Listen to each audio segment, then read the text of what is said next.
Halo, selamat siang. Hari ini saya akan menjelaskan tentang komposisi transformasi geometri. Jadi mari kita mulai ya.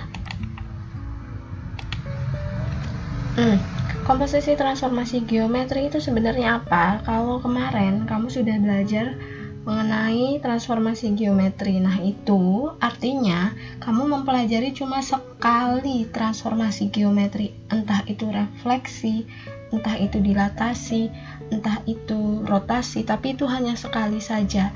Nah, kalau komposisi itu berarti ada beberapa transformasi geometri. Misalnya, sebuah benda direfleksikan terhadap ini, kemudian dilanjutkan dengan dilatasi. Itu jadi ada dua, seperti itu ya. Bisa ada dua, bisa ada tiga, bisa ada banyak, tergantung soalnya. Nah, ini adalah rumus umumnya. Rumus umumnya seperti ini, kita bacanya dari sebelah kanan. A itu adalah sebuah benda di transformasi geometri pertama, kemudian dilanjutkan dengan transformasi geometri kedua, dilanjutkan dengan transformasi geometri ketiga, sampai transformasi geometri ke N, tidak terhingga. Jadi dia bisa banyak sekali seperti itu. Nah, transformasi geometrinya di sini apa? Bebas, bisa. Mungkin yang ini dilatasi, mungkin yang T2-nya itu rotasi, mungkin T3-nya translasi, itu bebas, terserah soalnya. Baru kalau sudah kamu hitung, nanti baru ketemu bayangannya di sini A aksen, seperti itu ya. Ini ingat nih, rumusnya cuma satu ini doang, nggak ada yang lain. Kita akan mulai dari contoh soal. Contoh soal yang pertama, suatu titik A 1,2 dirotasikan plus 90 derajat dan dilanjutkan dengan pencerminan terhadap sumbu X. Kamu diminta menentukan bayangan titik A itu berapa, ya kan? Kita harus bisa menentukan dulu mana itu transformasi yang pertama, mana itu transformasi yang kedua. Kalau dari soalnya sebenarnya sudah diketahui langsung, jelas di situ. Dirotasikan plus 90, maka ini akan jadi transformasi yang pertama. T itu bacanya transformasi ya kalau di sini. Kemudian dilanjutkan dengan pencerminan terhadap sumbu X. Maka pencerminan terhadap sumbu X itu nanti akan jadi T2, benar sekali. Kalau kita sudah tahu T1-nya mana, T2-nya mana, kita harus tuliskan lagi. Biar apa? Biar kita nggak lupa.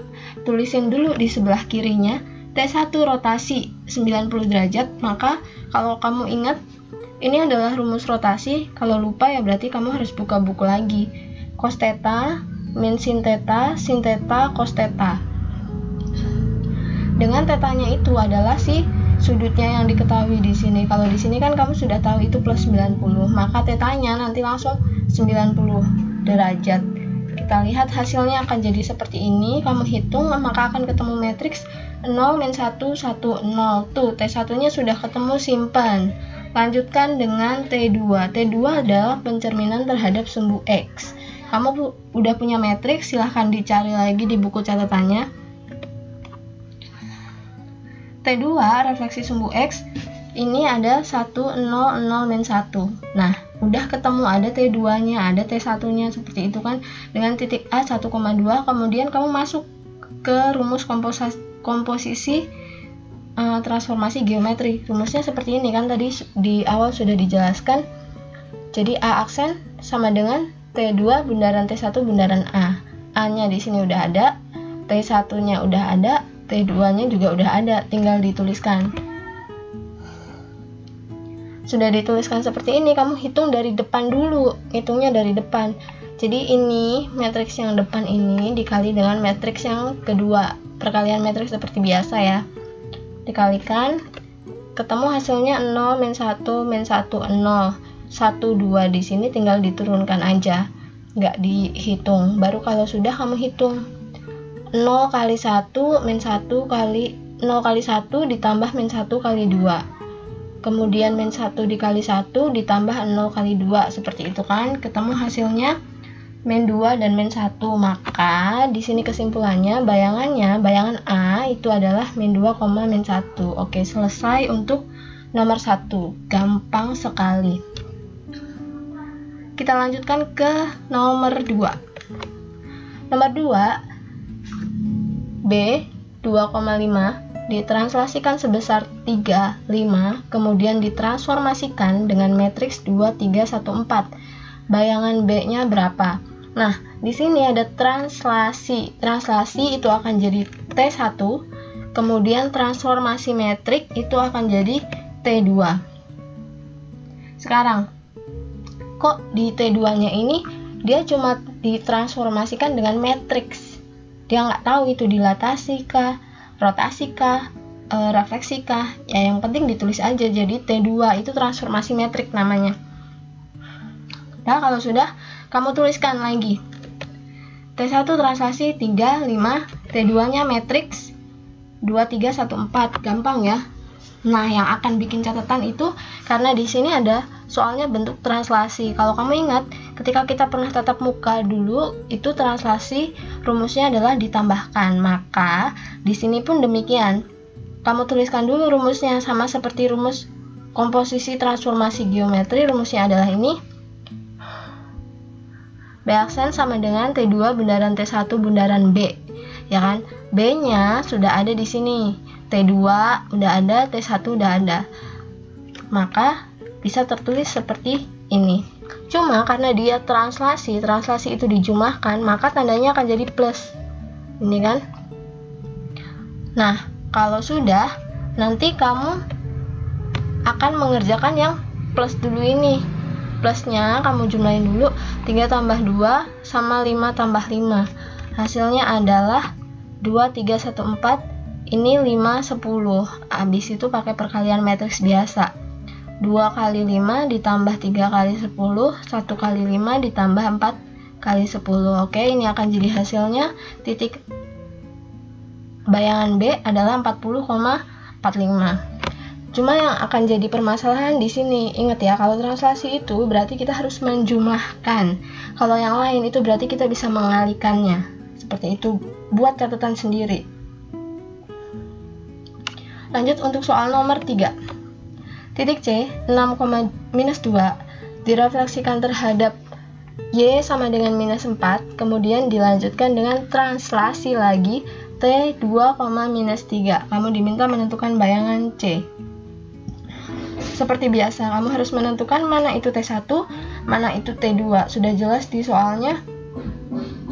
Maka refleksi terhadap Y sama dengan minus 4 itu nanti akan jadi T1, dan translasi T2,-3 itu akan jadi T2. Sekali lagi dituliskan dulu. T1-nya refleksi terhadap garis Y sama dengan minus 4. Kalau kamu ingat, refleksi terhadap garis Y sama dengan K, itu kamu punya rumus seperti ini. Ya kan? 1, 0, 0, min 1, XY ditambah 0, 2K. K-nya apa? K-nya itu ikut ini, minus 4. Jadi nanti 2 dikali minus 4. Ketemunya adalah seperti ini, minus 8. Dah, kalau sudah, dilanjutkan dengan T2. T2 cuma tinggal tulis doang ya, translasi 2 minus 3. Selesai, kamu masuk ke rumus komposisi transformasi geometri. Rumusnya adalah seperti ini. Ya kan? Cuma ingat, kamu di sini ada translasinya di T2 ini kan, maka nanti dari T2 ke T1 tandanya akan jadi ditambah karena dia translasi. Akan ketemu seperti ini kan, T2 nya 2 minus 3 ditambah T1 nya udah ada di sini, tinggal dituliskan bundaran C. Cuma di sini kan harusnya ada bundaran C, karena dia berupa titik, maka C nya langsung kamu masukkan ke dalam dia. XY di sini, XY ini kan 6,-2, ya udah diganti 6,-2 seperti itu. Baru nanti kalau sudah, yang perkalian akan dikerjakan terlebih dahulu. Itu dikalikan dulu. 1 dikali 6 ditambah 0 dikali minus 2, 0 dikali 6 ditambah min 1, min 1 dikali minus 2, seperti itu kan. Hasilnya adalah seperti ini. Hasil perkaliannya adalah 6 sama 2. Baru kalau sudah, kamu tinggal jumlahkan 2 tambah 6 tambah 0 itu sama dengan 8.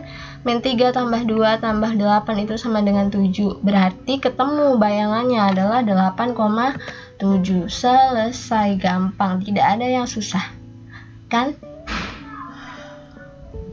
Silahkan kamu pahami. kamu pelajari, bisa kamu ulang lagi videonya. Kalau misalnya kamu masih tidak paham, silahkan kamu bertanya kepada saya. Seperti itu. Tapi sebelum itu, saya akan lanjutkan dengan soal nomor 4, karena soal nomor 4 itu akan sedikit berbeda. Soal nomor 4, suatu garis. Garisnya misalnya kita kasih nama garis G, 2x plus 3y sama dengan 2, dicerminkan terhadap garis Y sama dengan X. Dilanjutkan dengan rotasi 90 derajat searah jarum jam. Tentukan bayangan tersebut. Pertama, sama, langkahnya sama. Kamu mencari mana itu T1, mana itu T2.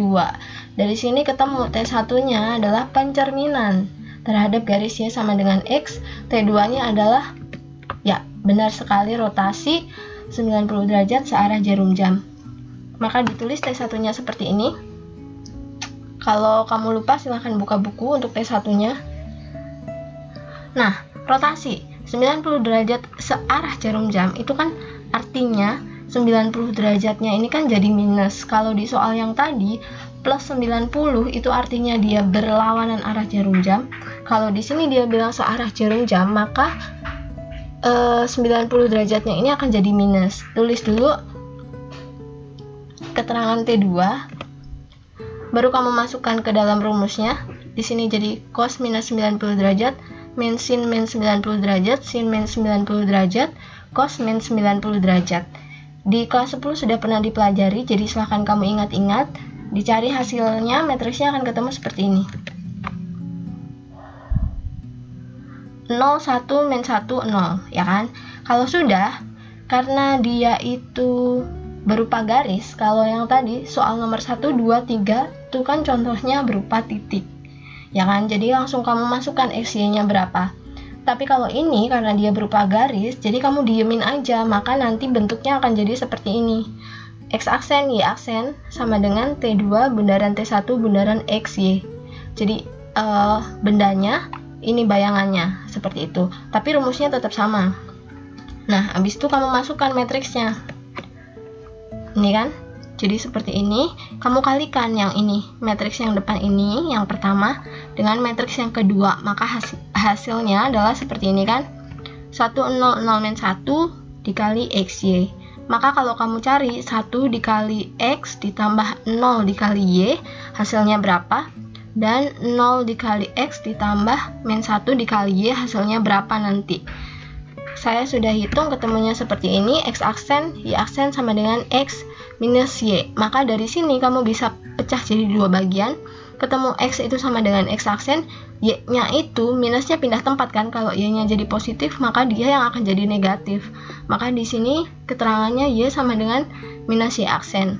Nah, kalau udah, kamu pulangin lagi ke soalnya. Tadi soalnya kita kasih contoh ini adalah garis G, maka kita tulis G itu persamaannya 2x tambah 3y sama dengan 2. G aksennya kamu ubah, karena kan kita udah dapat nih x-nya sama dengan x aksen, berarti nanti di sini akan diganti. Jadi G aksen itu adalah 2x aksen ditambah 3. Ini kan y-nya jadi minus y aksen sama dengan 2. Habis itu kamu rapiin, nanti hasilnya akan jadi seperti ini. 2x aksen min 3y aksen sama dengan 2. Seperti itu.